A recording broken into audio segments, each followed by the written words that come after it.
திரும்பிய திசையெல்லாம் ஒரே சத்தம், டிவிகே டிவிகே டிவிகே.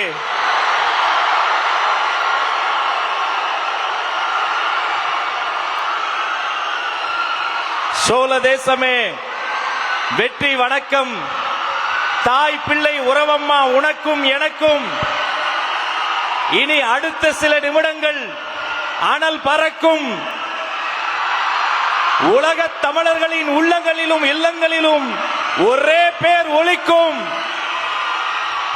இதோ சோழ மண்ணில் தமிழக வெற்றி கழகத்தின் வெற்றி தலைவரே, தர்மத்தாயின் தவ புதல்வரே, வருக